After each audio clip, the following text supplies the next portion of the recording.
اعوذ باللہ من الشیطان الرجیم بسم اللہ الرحمن الرحیم قل لا اسألکم علیہ اجرا الا المودۃ فی القربى صدق اللہ العظیم وصدق رسولہ النبی الکریم ان اللہ وملائکتہ یصلون علی النبی یا ایہا الذین آمنوا صلوا علیہ وسلموا تسلیما اللہم صل علی سیدنا و مولانا محمد معدن الجود والکرم وآلہ وصحبہ وبارک وسلم۔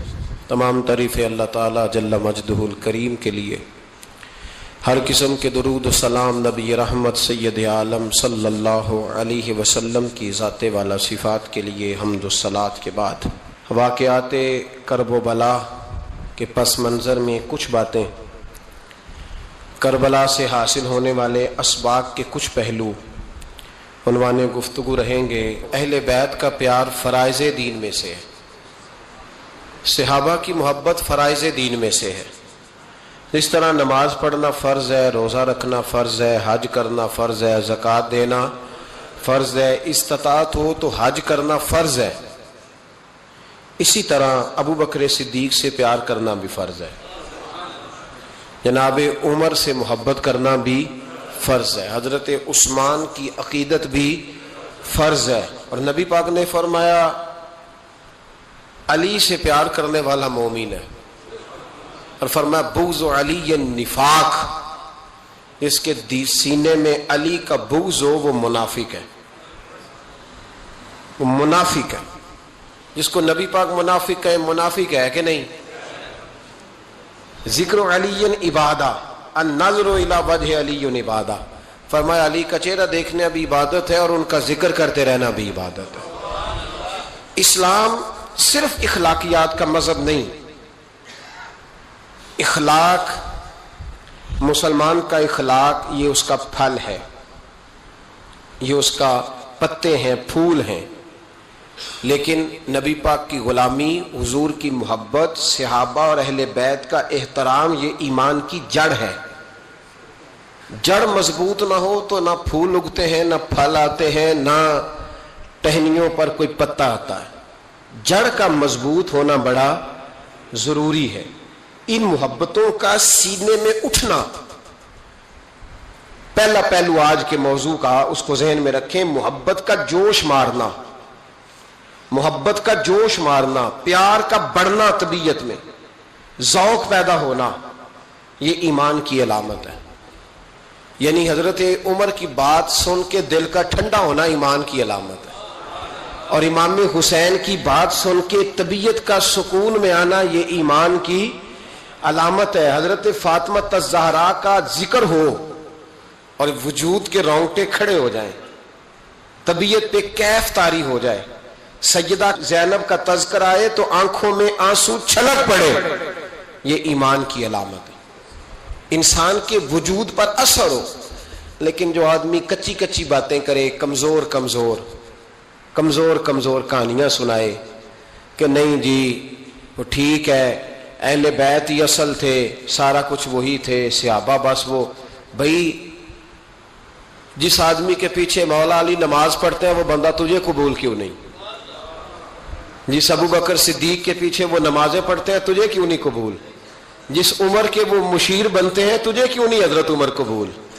اور جس عثمان غنی کے بارے میں مولا علی کی یہ رائے ہے کہ امام حسن اور حسین کو تلواریں دے کے حضرت عثمان کے دروازے پر کھڑا کر کے کہا بیٹا یہاں کھڑے رہنا، کوئی دشمن عثمان کے قریب نہ آنے پائے، تو جس عثمان کے حضرت علی محافظ ہیں تجھے وہ عثمان کیوں قبول نہیں؟ یاد رکھو، ہم لعنت بھیجتے ہیں فرقہ واریت پر، امت کو تباہ کرتے ہیں وہ لوگ جو فرقہ واریت پیدا کرتے ہیں، لیکن آپ کو بتاؤں جس جماعت سے آپ کا تعلق ہے نا، اس جماعت کی امت مسلمہ کو ضرورت ہے۔ قیامت بھی 10 محرم کو ہی آئے گی، جمعے کا دن ہوگا، تو میں آج دل کو حاضر ناظر رکھ کے، اپنی طبیعت کو حاضر پا کے باشعور آپ کو کہہ رہا ہوں، جاگ کے سننا خدا کا واسطہ، آپ اس جماعت سے تعلق رکھتے ہیں، اگر کافر کے سامنے اسلام کا کوئی چہرہ پیش ہو سکتا ہے تو صرف سنی کا چہرہ پیش ہو سکتا ہے، ختم ہو گئی بات. ورنہ کوئی صحابی کا بے ادب ہے، کوئی اہل بیت نبوت کا. آج مجھے کہہ لینے دو، کھول کے کہہ لینے دو. لوگ دلیلیں دیتے پھرتے ہیں، کہتے ہیں جی ایک وہ پینٹ کوٹ والا مولوی ہے، اس نے اینک بھی لگائی ہے، داڑھی بھی رکھی ہے، پینٹ کوٹ بھی پہنتا ہے، اس نے جی 1500 بندہ ایک دن مسلمان کر دیا، ایک دن 1000 مسلمان کر دیا. پر پتہ ہے وہ بدبخت کہتا کیا ہے؟ وہ کہتا ہے امیر المومنین یزید رضی اللہ تعالیٰ عنہ. میں کیا کروں اس کے 1500 مسلمان کو یا 2000 اس کے کلمہ اور وہ جی بڑی دلیلیں دیتا ہے. وہ دلیلیں سنبھال کے رکھے، وہ دلیلیں جو جی بڑے لوگ اس کے ساتھ ہوتے ہیں. تو کربلا کے موقع پر زیادہ لوگ یزید کے ساتھ تھے، زیادہ لوگ. ہم کثرت کے قائل نہیں، ہم حق کے قائل ہیں. ہم اب چھوڑ دو بات، دلائل کی طرف آؤ. عجیب تماشا ہے. اور ایک مولوی صاحب اس کی حمایت کر رہے تھے، کہتے نہیں بندہ ٹھیک ہے، وہ بھول گیا تھا، اصل میں قصور عبید اللہ ابن زیاد کا تھا، اصل میں غلطی عمر بن سعد کی تھی، تو یزید کو زیادہ الزام نہیں دینا چاہیے. میں نے کہا بڑی تمہاری قریبی رشتہ داری ہے یزید کے ساتھ، تو اللہ سے دعا کیوں نہیں مانگتے کہ تمہارا حشر یزید کے ساتھ کرے؟ مانگنی چاہیے نا دعا. کیا خیال ہے آپ کا؟ ہم الحمدللہ جمعے والے دن مسجد میں بیٹھ کے دعا کرتے ہیں، یا اللہ ہمارا حشر امام حسین کے غلاموں میں کرنا. تو بھی کرنا، جرت کر، جرت. ہماری جرت دیکھ، ہم یہ نہیں کہتے ان کے ساتھ کر، ہم کہتے ہیں یا اللہ ہمارا حشر ان کے. ہماری جرت دیکھو، ہم ان کے غلاموں میں، قدموں میں، نوکروں میں بیٹھنے کو دعا مانگ رہے ہیں، یا اللہ ہمارا ان کے غلاموں میں، غلاموں کے.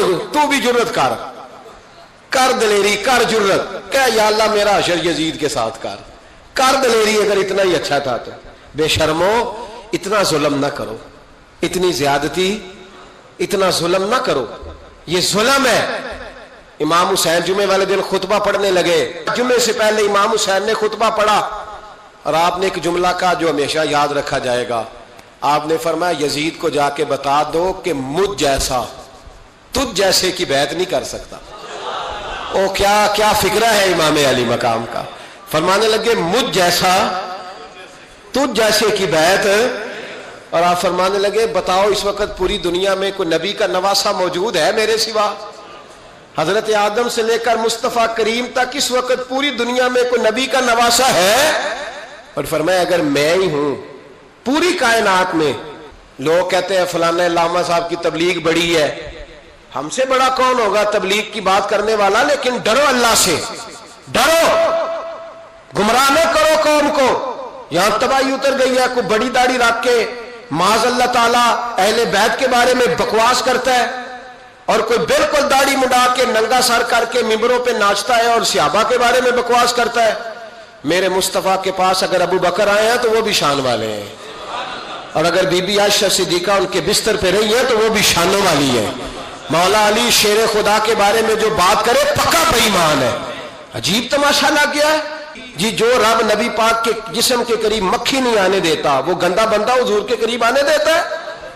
عجیب تماشا ہے. امت کو تباہ کر رہے ہو، کافر کو موقع دے رہے ہو یہ کہنے کا کہ تمہارے نبی کے پاس بیٹھنے والے ٹھیک نہیں تھے.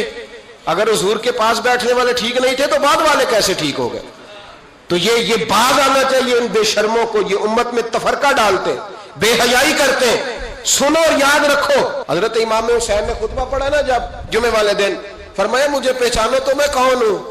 تو عمر بن سعد بولا، پکے نمازی بولے. عمر بن سعد کہنے لگا حسین جلدی کر، ہمارا جمعہ لیٹ ہو رہا ہے. بلے ہو نمازیو، جلدی کر ہمارا. آئے ہائے کیا نماز ہے.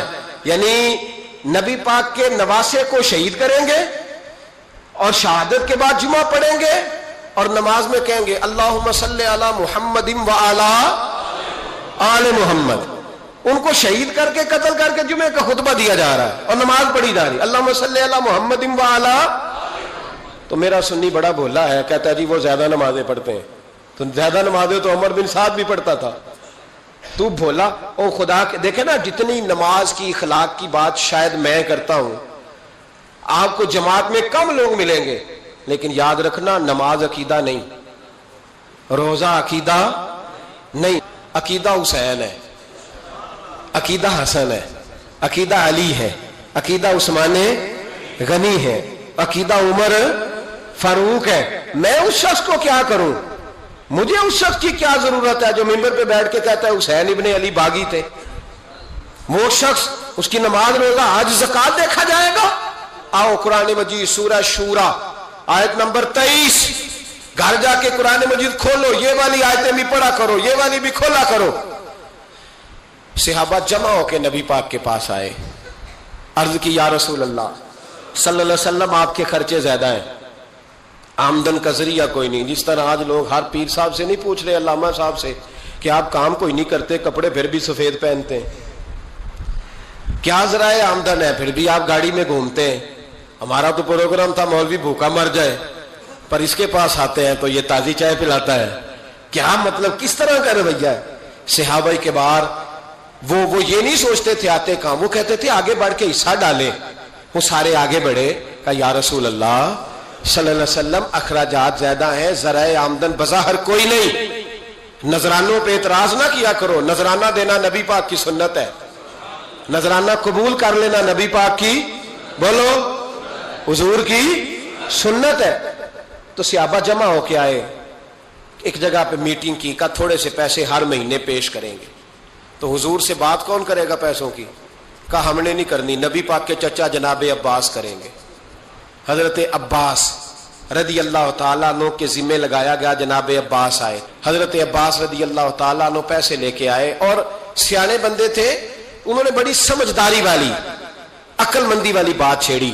یہ نہیں کہا کہ حضور ہم یہ نذرانہ دیں گے، کہنے لگے یا رسول اللہ ہمیں پتہ ہے آپ کی مذہبی مصروفیت اتنی ہے کہ آپ کو ٹائم نہیں ملتا کاروبار کرنے کا، اگر آپ کام کریں گے تو پھر آپ کس طرح کر کے دین کا کام ہو سکے گا، اور یا رسول اللہ آپ نے جو ہمارے لیے کیا ہے اس کا ہم بدلہ نہیں دے سکتے، ایک حرف کا بدلہ نہیں دے سکتے، حضور یہ تھوڑا سا نذرانہ ہر مہینے لایا کریں گے، قبول کر لیں۔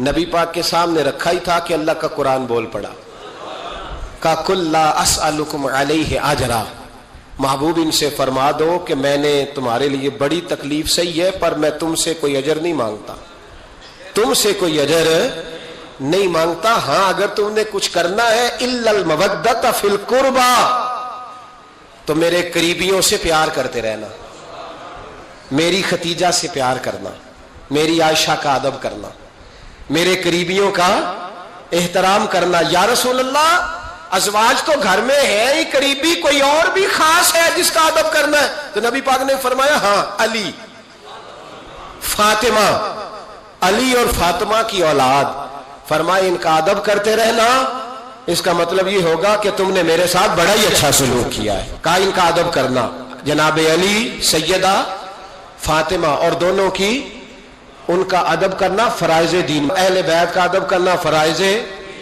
کچھ لوگ کہتے ہیں کچھ لوگ جی سید بن گئے ہے نہیں، پر تو میں کہ جڑے بن گئے نا انہوں نے اللہ آپ ہی پوچھ لے گا، تو ادب کر، جڑے بن گئے نے اللہ۔ شیخ الاسلام والمسلمین حضرت خواجہ قمر الدین سیالوی رحمت اللہ تعالی علیہ، دو بندے خواجہ صاحب سے ملنے آئے تو ان کو پتا تھا کہ خواجہ صاحب سیدوں کا بڑا احترام کرتے ہیں۔ اعلیٰ حضرت فاضل بریلوی کا جب عرس ہوتا ہے نا بریلی شریف، تو سیدوں کو اسٹیج پہ بٹھایا جاتا ہے اور بڑے بڑے عالم نیچے بیٹھتے۔ تو دوست بندے آ گئے، کچھ لینے کچھ مانگنے، تھے فرار دونوں، ٹانگے سے اترے تو سیال شریف کے رستے میں درمیان میں پروگرام بنایا کہ سنا ہے خواجہ صاحب سیدوں کا بڑا ادب کرتے ہیں، سید نہ بن جائیں، بن بھی جاتے ہیں نا لوگ، وہ سید نہ بن جائیں، ٹھیک ہے جی بن جاؤ، بن گئے سید۔ خواجہ صاحب کو کسی نے اندر جا کے بتایا دو سید آئے ہیں، تو خواجہ صاحب اس طرح دوڑے کہ نہ جوتا نہ سر پہ ٹوپی، دوڑ کے آئے۔ شیخ الاسلام خواجہ صاحب نے ہاتھ چومے، نذرانہ دیا، 2-3 تھیلے بھر کے دیے لنگر کے۔ جب وہ جانے لگے نا تو خواجہ صاحب ان کے ساتھ باہر تک آئے، جہاں انہوں نے سید ہونے کا پروگرام بنایا تھا وہاں تک ساتھ آئے، ان کو روانہ کیا۔ تو ان میں سے ایک بندہ خود ہی بول پڑا، کہنے لگا حضور یہاں لوگ دروازے تک چھوڑنے آتے ہیں یا گاڑی تک؟ نہ دروازہ نہ گاڑی، آپ درمیان میں رخصت کرنے آئے، سمجھ نہیں آئی۔ تو خواجہ صاحب فرمانے لگے تم یہیں سید بنے تھے، یہاں تک ادب کرنا ضروری تھا، یہاں تم سید بنے تھے، یہاں تک ادب کرنا، پیچھے تم سید نہیں ہو تو میں کیسے ادب کروں؟ جہاں تک تم سید ہو وہاں تک ادب کرنا۔ اور میرے اعلیٰ حضرت نے عقیدہ دیا، کہنے لگے تیری نسل پاک میں ہے بچہ بچہ نور، تیری نسل پاک میں ہے بچہ بچہ نور کا، تو ہے عین نور تیرا سب گھرانہ نور کا۔ تو میاں صاحب نے اس کی وضاحت بھی کی، میاں صاحب سے کہا حضور ادب کرتا کون ہے؟ سارے تو ادب کرتے نہیں۔ تو میں دور نہیں نہ جاتا، پرانے محدثین نہیں پوچھتا، یہ کشمیر میں میاں محمد بخش صاحب سے پوچھ لیتے حضور ادب کرتا کون ہے؟ تو میاں صاحب فرمانے لگے اصلا نال جے نیکی کریے، کنہ نال؟ اصلا نال جے نیکی کریے تو وہ نسلہ تاک نہیں پھول دے، ہاں بے اصلا نال نیکی کریے تو پھول کنڈیاں نال تول دے۔ بے اصلا فرمانے لگے جو اصل ہوگا نا اخلاق کا، کردار کا، خاندان کا اصل، وہ ہمیشہ مصطفیٰ کے صحابہ کا بھی احترام کرے گا اور اہل بیت نبوت کا بھی ان کا ادب کرے۔ سنیں نبی پاک نے کیا فرمایا، ترمذی میں حدیث ہے، نبی پاک نے خطبہ حجت الوداع دیا۔ لوگ ہمیں کہتے ہیں نماز روزہ حج زکوٰۃ اس سے آگے نہ جاؤ، حضور نے خطبہ دیا، فرمایا میں تمہیں دو چیزیں دے کے جا رہا ہوں، اگر تھام کے رکھو گے تو گمراہی تمہارے پاس نہیں آئے گی۔ یا رسول اللہ کون کون سی؟ فرمانے لگے ایک میں تمہیں قرآن دے کے جا رہا ہوں، دوسرا اپنا خاندان دے کے جا رہا ہوں، ان کو تھام کے رکھنا، گمراہی کبھی تمہارے پاس، ان کو تھام۔ سنو حضرت اسامہ بن زید رضی اللہ تعالیٰ عنہ، حضرت اسامہ آپ فرماتے ہیں مجھے نبی پاک سے کوئی کام تھا، یہ بھی ترمذی کی حدیث ہے، کہتے ہیں میں حضور سے ملنے گیا تو میں نے نا حضور سے بات چھیڑی، نبی پاک سے میں نے ذکر چھیڑا، جب وہ بات میں نے کرنی شروع کی نا تو حضور نے چادر اوڑی ہوئی تھی، بکل جس کو مارتے ہیں، کہتے ہیں چادر اوڑی ہوئی تھی، تو نبی پاک کی نا چادر میں دو چیزیں حرکت کر رہی، تو جناب اسامہ بن زید رضی اللہ تعالیٰ عنہ فرماتے ہیں بات کرتے کرتے میری توجہ جب ادھر گئی تو میں اصل بات ہی بھول گیا، میں کہنا کچھ چاہ رہا تھا، میری زبان سے کچھ نکل رہا تھا، کیونکہ جب توجہ بٹ جاتی ہے نا، اس لیے توجہ بٹ جائے تو پھر لفظوں کا حسن برقرار نہیں رہتا۔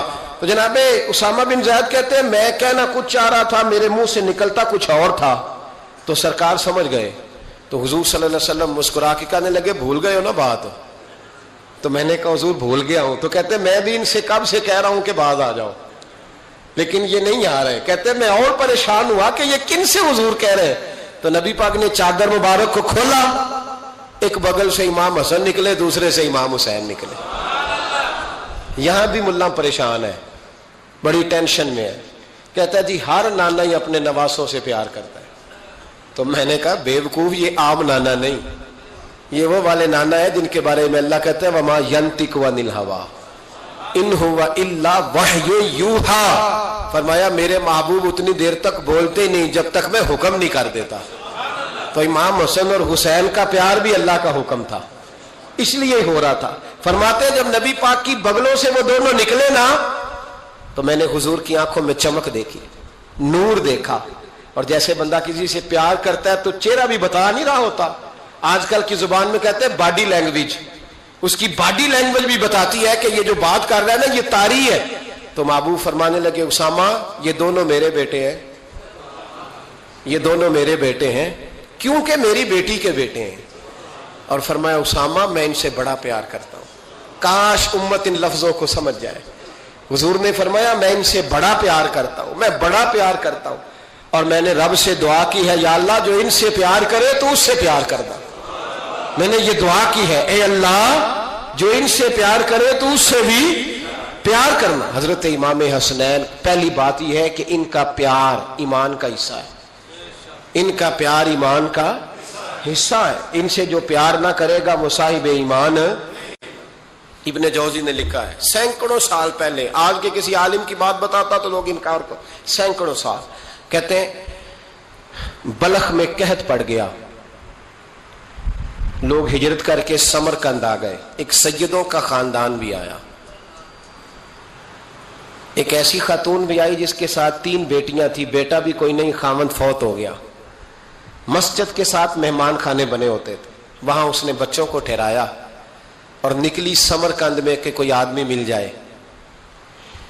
تو وہ سیٹھ صاحب چودھری صاحب کہنے لگے مجھے کیسے پتا چلے گا تو سید ہے؟ مجھے بتاؤ. کسی کو چوک میں کھڑا کر کے کہا جائے بتاؤ تو کون ہوتا ہے؟ اس شخص کا کیا اشر ہوتا ہے, کیا حال ہوتا ہے؟ کہا کیسے پتا چلے گا؟ تو سید زادی نے اپنا پلو کھولا اور اپنے آنسو دونوں آنکھوں سے صاف کیے تو کہنے لگی اللہ تیرا بھلا کرے, میں ثابت نہیں کر سکتی کہ میں حضور کا خاندان, میرے پاس کوئی دلیل نہیں, میں نہیں بتا سکتی. چل ٹھیک ہے, چلی گئی. کسی نے بتایا کہ یہاں ایک یہودی بھی رہتا ہے, وہ بڑا سخی ہے, یا آتش پرست ہے, یا پارسی ہے کافر غیر, سخی بڑا ہے. اس کے پاس گئی, بیٹھی رہی, لوگ بیٹھے تھے. جب چلے گئے تو قریب گئی, کہنے لگی مجبور ہوں, پریشان ہوں, غریب نہیں ہوں. کہنے لگا بی بی تجھے کبھی دیکھا نہیں, سمرقند کی اتنی آبادی نہیں, میں سارے شہر, تو کون ہے؟ تو کہنے لگی تعارف نہ ہی پوچھے تو اچھا ہے. اس نے کہا چلو اگر پتہ چل جائے تو. کہنے لگی میں مسلمانوں کے نبی کی اولاد ہوں. مسلمانوں. اس نے کہا پیغمبر خدا کی اولاد. اٹھ کے کھڑا ہو گیا, بی بی کو ساتھ لیا, گھر گیا. کہنے لگا جو صاف ستھرا کمرہ ہے نا اسے پھر دھو ڈالو, ایک دفعہ پھر دھو ڈالو. کمرہ دھلایا, صاف کرایا. پھر کہنے لگا بی بی میرے برتن زیادہ صاف ستھرے نہیں, میں نئے نہ خرید کے لا دوں. پھر نئے برتن لایا. پھر اپنے بچوں سے کہنے لگا اونچا نہ بھولنا کہ سیدہ فاطمہ کی شہزادیاں آئی ہیں, یہاں کوئی شخص اونچی بات نہ کرے. پھر کہنے لگا بی بی جو میرا بالکل طیب اور حلال رزق ہے نا, یہ اس میں سے لنگر ہے, لیکن چونکہ میں غیر مسلم ہوں, مجھے سلیقے نہیں آتے, جیسا تیسا بھی ہو نا اسے قبول کر لینا. خاتون کو کہنے لگا یہ گھر ہے, جب تک جی چاہے یہاں رہنا, اور دیکھنا ہو سکے تو رات اپنے نبی سے سفارش کرنا, میرا بھی کوئی مسئلہ, میری بھی کوئی قبولیت کہیں ہو جائے. وہ مسلمان کہلانے والا رات کو سویا. کہتے جنت سجی ہوئی ہے, لوگ جنت میں جا رہے ہیں, لائنیں لگی ہوئی ہیں, نبی پاک لوگوں کو جنت میں بھیج رہے ہیں. میں بھی دوڑ کے لائن میں لگ گیا. فرشتے نے میرا بازو پکڑا, کا پیچھے ہٹ. تو میں دوڑ کے حضور کی بارگاہ میں گیا. میں حضور سارے جنت میں جا رہے ہیں, یہ مجھے نہیں جانے دیتا. تو نبی پاک نے فرمایا تو کون ہے؟ کہ یا رسول اللہ میں مسلمان ہوں. کہتے حضور مجھ سے فرمانے لگے کوئی دلیل ہے تیرے پاس؟ دلیل ہے کوئی تیرے پاس؟ میں چپ کر گیا. فرمایا میری بیٹی تیرے دروازے پر آ ہی گئی تھی تو دلیلیں پوچھنے لگ گیا تھا. ہم جا دوڑ جا. سویرے آنکھ کھلی تو گلیوں میں ڈھونڈتا پھرتا ہے, تلاش کرتا پھرتا ہے, کونے کونے میں جاتا ہے وہ سادات کا گھرانہ کہاں گیا. ڈھونڈتے ڈھونڈتے اس غیر مسلم کے دروازے پہ جا کے پہچان لیا. تو کہنے لگا خدا کا واسطہ جو تو نے نوکری کی ہے نا ان کی مجھ سے 11 گنا لے لے, یہ سادات کا گھر مجھے دے دے. تو کہنے لگا کل تو آتا تو شاید بات اور ہوتی, آج بات اور ہے. اس نے کہا مہربانی کر. کہا نہیں کل تو آتا تو معاملہ اور تھا, آج معاملہ آج اور ہے, رنگ بدل گیا ہے, حالات تبدیل ہو گئے ہیں, اب تو دیکھ تاک کے آیا, جا دوڑ جا. کہنے لگا نہیں مہربانی کر, دے دے. تو غیر مسلم میں تیرا کیا تعلق؟ کہنے لگا چپ کر, غیر مسلم میں کل تک تھا, کل سے سجدوں سے پیار کیا ہے تو میرے حالات سنور گئے ہیں. وہ جو نظارے تو نے رات خواب میں دیکھے ہیں میں نے جاگتی آنکھوں سے دیکھے ہیں, میں نے جاگتی آنکھوں سے. اور تو نے کسی مفتی پیر عالم کے ہاتھ پہ کلمہ پڑھا ہے, میں نے رات محمد عربی کے ہاتھ پہ کلمہ پڑھا. حضرت عمر جب نعرہ لگاتے نا تو کیسر و کسرا کانپتے. سفیر آتے روم کے ملنے کے لیے تو کہتے جاؤ عمر نفل پڑھ رہے ہیں, ٹائم کوئی نہیں. ایک دن اندر میٹنگ ہو رہی تھی, حضرت عمر میٹنگ میں بیٹھے تھے. آپ کے بیٹے ملنے آئے عبداللہ ابن عمر. ابا جی اندر آ جاؤ. فرمایا دروازے پہ کھڑا ہو, میں ضروری بات کر رہا ہوں, اندر نہ آنا. جناب عبداللہ ابن عمر کہتے ہیں میں دروازے پہ کھڑا ہو گیا. تھوڑی دیر گزری تو امام حسین بھی آ گئے. ایک حدیث میں ایک روایت میں امام حسن کا لفظ بھی ہے. امام حسین آئے, آ کے عبداللہ ابن عمر سے کہنے لگے عمر فاروق اندر ہیں؟ تو کہا وہ اندر تو ہے. تو کہا آپ کیوں دروازے پہ کھڑے ہیں؟ کہنے لگے ابا جی نے کہا ہے یہاں انتظار کرو، میں کوئی ضروری بات کر رہا ہوں، لیکن شہزادے میرے لیے کہا ہے، میرے لیے آپ جانا چاہیں تو چلے جائیں۔ امام حسین کہنے لگے امیر المومنین کوئی بات کر رہے ہوں گے، میں ظہر کے وقت مسجد میں مل لوں گا، ظہر کا ٹائم آئے گا نا تو میں مسجد میں مل لوں گا۔ یہ کہہ کے چلے گئے۔ حضرت عمر باہر آئے تو حضرت عبداللہ ابن عمر سے کہا کہ کوئی آیا تو نہیں؟ عرض کی حضور حسین ابن علی آئے، حسین ابن علی۔ تو کہا اندر کیوں نہیں بھیجا؟ کہا میں نے کہا تھا بے شک چلے جائیں، لیکن وہ کہہ رہے تھے کہ میں ظہر کے وقت مسجد میں مل لوں گا۔ تو سیدنا عمر فاروق فرمانے لگے عبداللہ تجھے تیری ماں روئے، حسین کو کیوں واپس بھیجا؟ پھر عمر دنیا داروں کے سامنے ڈٹنا، کھڑا ہونا عمر پہ ختم ہے، لیکن جو اندر کی بات ہے نا، روح کی، جو عقیدت کی بات ہے، جو وفا کا رشتہ ہے، اس کو کون سمجھے؟ یہ جو روح کی مجبوریاں ہیں، یہ جو وفا کی مجبوریاں ہیں، اسے لوگ کیا سمجھیں؟ انہیں کیا پتا کہ مرشد کے بیٹے کے پیر چومنے میں حسن کیا ہوتا ہے؟ انہیں کیا پتا کہ جب استاد کا بیٹا گھر میں آتا ہے تو دل کرتا ہے مکان بیچ کے اسے دے دیں، اس کے باپ کی نیکیاں بڑی ہیں۔ جناب عمر فاروق دوڑے گئے، امام حسین کے دروازے پہ دستک دی۔ امام حسین باہر رکھا، شہزادے یار ملنے آئے تھے، بغیر ملے کیوں آ گئے؟ عرض کی کہ آپ مصروف تھے، آپ کے اپنے بیٹے بھی دروازے پہ کھڑے تھے تو میں واپس آ گیا۔ امام حسین کہتے ہیں عمر جذبات میں آ گئے، سر سے پگڑی گر گئی، کہنے لگے حسین میرے بیٹے کا اور حسین کا کیا مقابلہ؟ کیا اس کی ماں کا نام فاطمہ الزہرا ہے؟ کیا اس کی نانی کا نام خدیجہ الکبریٰ ہے؟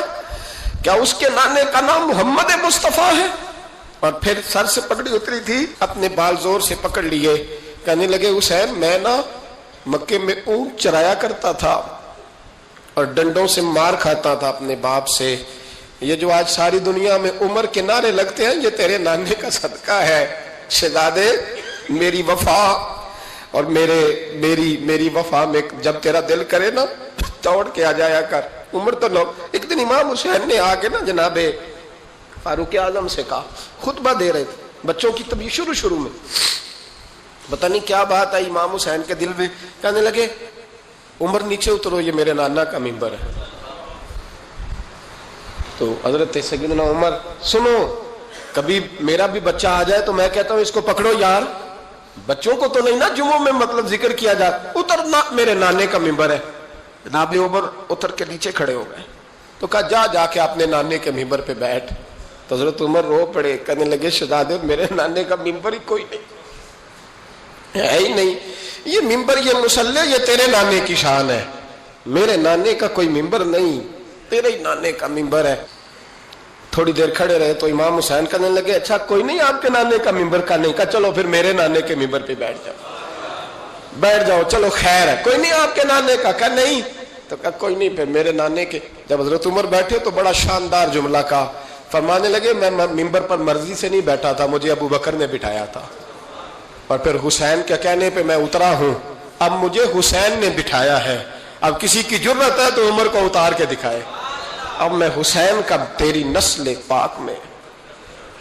یار کتنی بے شرمی کی بات ہے، لوگ امام حسین کو باغی کہیں۔ وہ حضرت امام اعظم ایک باغ میں بیٹھے تھے، شاگرد ساتھ تھے، تو کتابیں بکھری ہوئی تھی، کچھ لکھا جا رہا تھا، بکھری ہوئی تھی کتابیں۔ امام محمد بھی بیٹھے تھے، امام ابو یوسف، کئی اور شاگرد بیٹھے تھے۔ تو جب لکھتے ہیں نا یہ لوگ تو حوالوں کی تلاش ہوتی ہے، کتابیں بکھری ہیں، صفحے بکھرے۔ بچے گیند کے ساتھ کھیل رہے تھے تو گیند اچانک باغ میں آئی تو ایک چھوٹا سا بچہ گیند لینے آیا تو امام اعظم اٹھ کے کھڑے ہو گئے۔ وہ بچہ گیند لے کے چلا گیا، کتابیں ساری پھر بکھر گئیں، جو گود میں رکھی ہوئی تھی وہ بھی نیچے گر گئیں، کچھ صفحے بھی گر گئے۔ تھوڑی دیر کے بعد وہ بچہ چلا گیا، امام صاحب بیٹھ گئے، پھر آیا، گیند گری آ کے باغ میں، تو وہ پھر بچہ لینے آیا، وہی بچہ، امام صاحب پھر کھڑے ہو گئے۔ وہ کئی بار آیا، جتنی بار آیا کھڑے ہو گئے۔ کئی لوگ صبر نہیں کر پاتے، جلد باز ہوتے ہیں آج کل کے شاگردوں کی طرح۔ تو ایک شاگرد بول پڑے، کہنے لگے حضور وہ تو بچہ ہے، 100 دفعہ آئے گا، اب 100 دفعہ کھڑے ہوں گے۔ فرمایا تو 100 کی بات کرتا ہے، یہ 1000 دفعہ بھی آیا تو میں کھڑا ہوں گا۔ کہا حضور بچہ ہے آپ کیوں کھڑے ہو گئے؟ فرمانے لگے معمولی بچہ نہیں، میرے استاد کا پوتا ہے۔ تو جس نے مجھے اللہ رسول کا نام بتایا اس کا پوتا ہے تو میں کھڑا نہ ہوں۔ اگر استاد کے پوتے کا یہ ادب ہے تو بتاؤ محمد عربی کے نواسے کا کیا ادب ہے؟ رسول اللہ صلی اللہ علیہ وسلم لوگ سمجھتے ہیں ہم قائل نہیں ہیں وہ والی شہادت بیان کرنے کے جس میں کہتے ہیں ہائے حسین تو سکینہ تو زینب۔ ہمارے بزرگوں نے ہمیں یہ سبق، ہمارے بزرگوں نے ہمیں بتایا کہ امام حسین کی شہادت اس طرح بیان کرو کہ نوجوانوں میں جذبہ جہاد پیدا ہو، عورتیں صبر کا پہاڑ بن جائیں، اس طرح شہادت ہم وہ والی۔ لیکن ایک بات ضرور ذہن میں رکھیں، یہ جو لوگ کہتے ہیں نا بڑے مظلوم تھے پانی نہیں آ سکا، میرے سے حوالہ دیکھے جس نے دیکھنا ہے، میرے سے حوالہ دیکھے، میرے سے۔ حضرت امام حسین میدان کربلا میں تھے تو تھوڑی سی جگہ کھود کے نا امام حسین نے تو خندق کھودی۔ خندق کھودنا عرب کا رواج تھا، مدینے میں بھی خندق کھودی گئی، اس کا نام ہی جنگ خندق۔ تو خندق کھود کے نا آگ جلائی جاتی تھی، یہ حفاظت کا ایک ذریعہ تھا تاکہ دشمن نہ آئے۔ تو امام حسین نے اپنے خیمے کے سامنے خندق کھود کے اس میں آگ جلائی تاکہ پردہ رہے، عورتوں کے پاس کوئی دشمن نہ آئے۔ تو ایک شخص سامنے کھڑا ہو کے کہنے لگا حسین تو نے دنیا میں ہی آگ جلا لی ہے؟ معاذ اللہ ثم معاذ اللہ، کہنے لگا آگے تو آگ ملے گی، یہاں جلا لی ہے؟ تو امام حسین کہنے لگے میں حکم دیتا ہوں آگ کو کہ تجھے ابھی پکڑ لے۔ لوگ کہتے ہیں مظلوم تھے، میں حکم دیتا ہوں آگ کو تجھے ابھی پکڑ لے۔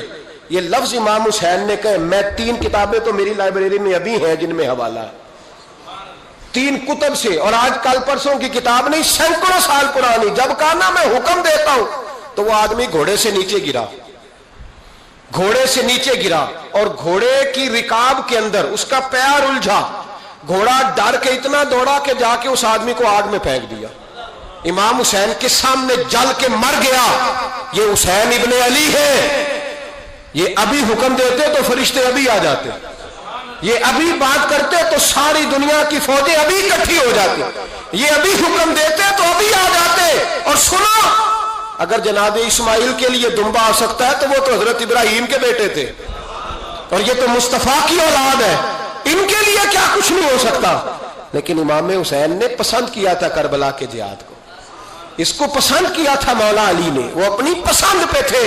کوئی آدمی اس طرح نہ بیان کرے کہ بڑے مظلوم تھے تو بڑی مشکل میں تھے تو بڑا روتے تھے بڑے، اور کوئی شخص ایسی بات، یہاں تو تماشا لگ گیا ہے، تماشا لگ گیا ہے۔ ایک وہ ہے جو آج کل کہہ رہے بس جی وہ تو 2 شہزادوں کی جنگ تھی، انہیں بھی شرم نہیں آتی، اور ایک ممبروں پہ چڑھے ہوئے ہیں، چہرے پہ داڑھی کوئی نہیں، سر پہ ٹوپی کوئی نہیں، بازاری سا انداز ہے، کبھی دوڑ کے ادھر جاتے ہیں، کبھی بھاگتے ہیں، کبھی کہتے ہیں اونچا بولنا، پیروں پہ کھڑا ہونا، یہ لوگ بیان کریں گے امام حسین کی بات؟